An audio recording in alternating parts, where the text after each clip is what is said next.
आज हमारे साथ हैं जनपद बिजनौर के अब्दुलवा ब्लॉक के ARP श्री सुनील कुमार जी। आज हम श्री सुनील कुमार जी से राज्य परियोजना कार्यालय समग्र शिक्षा अभियान उत्तर प्रदेश लखनऊ के राज्य गुणवत्ता समूह द्वारा विकसित की गई हस्तपुस्तिका शिक्षण संग्रह कंपेंडियम के बारे में चर्चा करेंगे। जी बिल्कुल। सुनील सर, कंपेंडियम के अतिरिक्त और कौन कौन सी हस्तपुस्तिका है और इन हस्तपुस्तिकाओं के क्या उद्देश्य है और इनकी आवश्यकता क्यों? शिक्षण संग्रह के अतिरिक्त आधारशिला और ध्यानाकर्षण हस्तपुस्तिका है। प्राथमिक स्तर पर शिक्षकों की आवश्यकताओं एवं उनके शिक्षण कार्य में आने वाली कठिनाइयों एवं समस्याओं को दृष्टिगत रखकर शिक्षकों के उपयोग के लिए इन 3 हस्तपुस्तिकाओं का विकास किया गया है, जिनके उपयोग से शिक्षक अपने दैनिक कक्षा शिक्षण को रोचक एवं बाल केंद्रित बना सकते हैं। सभी बच्चों के शिक्षण अधिगम परिणाम लर्निंग आउटकम्स के लक्ष्य की प्राप्ति हेतु उत्तर प्रदेश समग्र शिक्षा अभियान द्वारा इन पुस्तकों का विकास किया गया है। शिक्षण संग्रह में कितने भाग हैं? शिक्षण संग्रह में 6 भाग हैं। शिक्षण संग्रह के भाग 1 में क्या है? शिक्षण संग्रह की अवधारणा एवं आवश्यकता भाग 1 में है।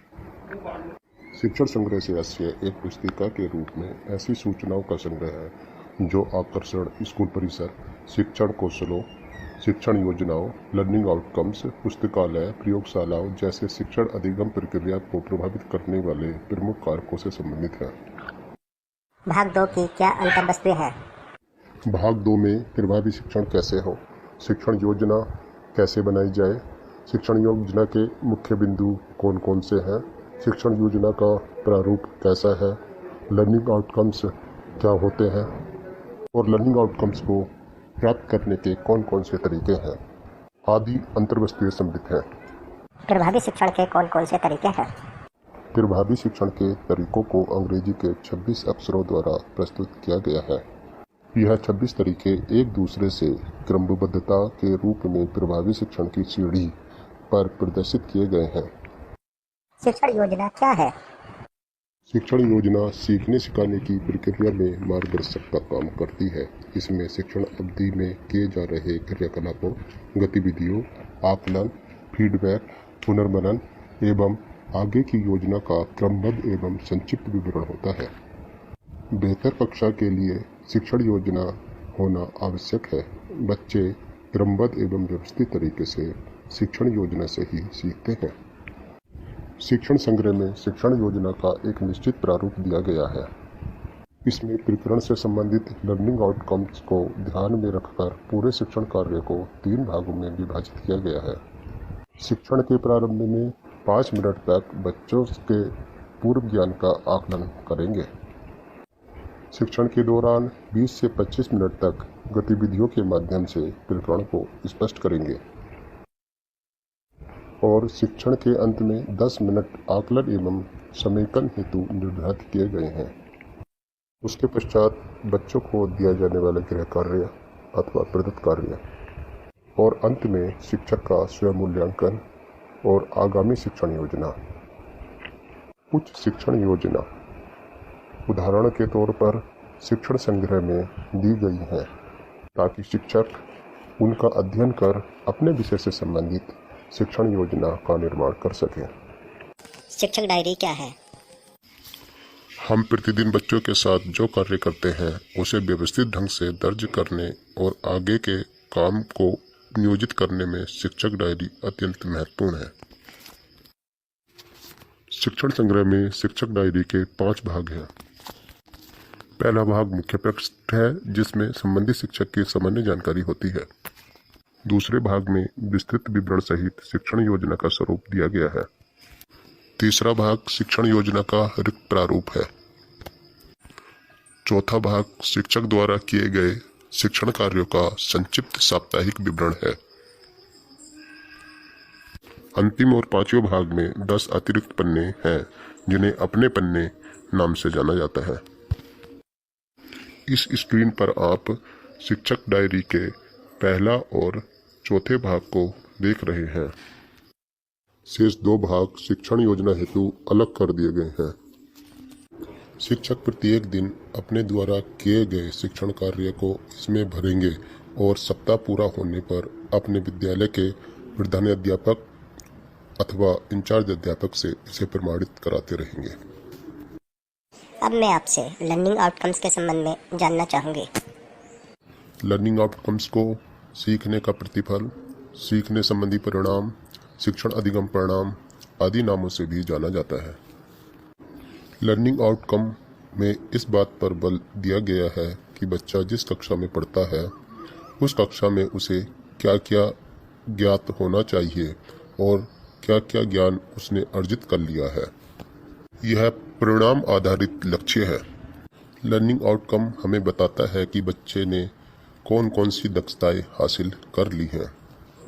उत्तर प्रदेश में राज्य शैक्षिक अनुसंधान एवं प्रशिक्षण परिषद द्वारा कक्षा 1 से 8 तक सभी विषयों की निर्धारित दक्षताओं का विस्तृत दस्तावेज विकसित किया गया है।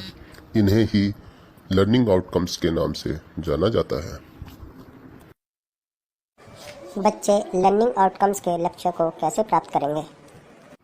इसके लिए जरूरी है कि बच्चों को अधिक से अधिक बोलने, पढ़ने और लिखने के अवसर प्रदान किए जाएं। ये अवसर कैसे प्रदान किए जाएं, इसका विस्तृत रूप शिक्षण संग्रह में दिया गया है। इसके लिए जरूरी है कि बच्चों को अधिक से अधिक बोलने, पढ़ने और लिखने के अवसर प्रदान किए जाएं। ये अवसर कैसे प्रदान किए जाएं, इसका विस्तृत रूप शिक्षण संग्रह में दिया गया है। लर्निंग आउटकम्स के लक्ष्य की प्राप्ति हेतु पुस्तकालय की महत्वपूर्ण भूमिका है। पुस्तकालय विद्यालय का एक आवश्यक अंग है जो सीखने के संसाधन मुहैया कराने के साथ साथ आनंददायक व मनोरंजन के साथ अपने वर्तमान ज्ञान को और अधिक सुदृढ़ करने के लिए भी होता है। पुस्तकालय के साथ साथ प्रयोगशाला की भी महत्वपूर्ण भूमिका होती है। एक मानकीकृत प्रयोगशाला के क्या क्या मानदंड होने चाहिए, इसका विस्तृत रूप भी शिक्षण संग्रह में दिया गया है। शिक्षण संग्रह के भाग 3 की क्या क्या विषय वस्तु है?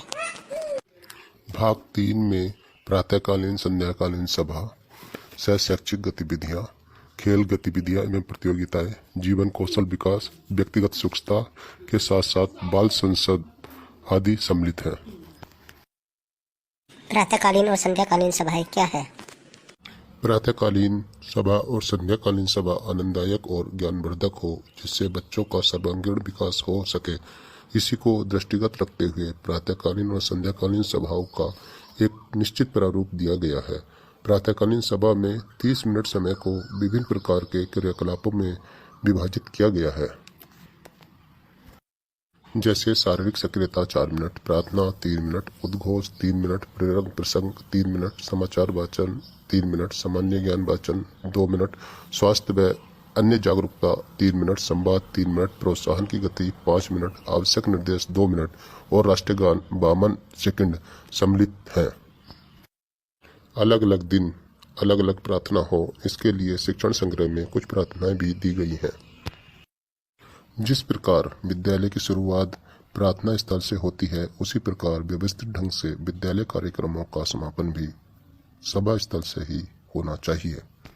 इसी को दृष्टिगत रखते हुए संध्याकालीन सभा में 30 मिनट के लिए नियोजित एक व्यवस्थित स्वरूप दिवसवार दिया गया है, जिसमें समूहगान, क्विज प्रतियोगिता, कहानी, कविता, बालगीत, गतिविधि, व्यायाम, सुलेख, शाम की कहानी आदि क्रियाकलाप शामिल हैं। सह शैक्षिक गतिविधियाँ क्या होती हैं? ऐसे पाठ्यक्रमीय क्रियाकलाप जो छात्र छात्राओं के संज्ञानात्मक पक्ष का संवर्धन करती हैं, सह शैक्षिक गतिविधियाँ कहलाती हैं। सह शैक्षिक क्रियाकलापों के अंतर्गत प्रतियोगिता, संगोष्ठी, कार्यशालाएं, कार्यानुभव तथा शिल्प आधारित कार्य, विज्ञान गणित मेले, पुस्तकालय, भ्रमण एवं आयोजन, विज्ञान और गणित क्लब आदि सम्मिलित हैं। खेल गतिविधियाँ एवं प्रतियोगिताओं की छात्रों के जीवन में क्या उपयोगिता है? छात्रों के स्वस्थ शरीर हेतु और शारीरिक विकास हेतु खेल गतिविधियां और प्रतियोगिताओं की अत्यंत आवश्यकता है। खेल छात्रों के क्रियात्मक विकास में सहायक है। बाल संसद क्या है? बाल संसद बालक और बालिकाओं का एक मंच है जिसका प्राथमिक तथा उच्च प्राथमिक विद्यालयों में गठन किया जाता है। इसका उद्देश्य जीवन मूल्यों का विकास, व्यक्तित्व विकास, नेतृत्व क्षमता का विकास, निर्णय लेने की क्षमता, सही गलत कार्य की समझ आदि है। इसमें छात्र छात्राओं के स्कूल परिप्रेक्ष्य में मंत्रिमंडल का गठन होता है। इस प्रकार हमारी सरकार के मंत्रिमंडल में सम्मिलित मंत्रियों के अलग अलग कार्य होते हैं, ठीक उसी प्रकार स्कूल स्तर पर गठित बाल संसद में सम्मिलित छात्रों के भी स्कूल परिप्रेक्ष्य में अलग अलग कार्य होते हैं।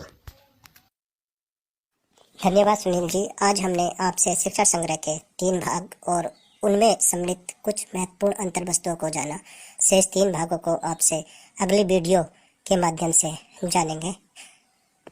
यह सब बताने के लिए आपका बहुत बहुत धन्यवाद। जी, आपका भी बहुत बहुत धन्यवाद।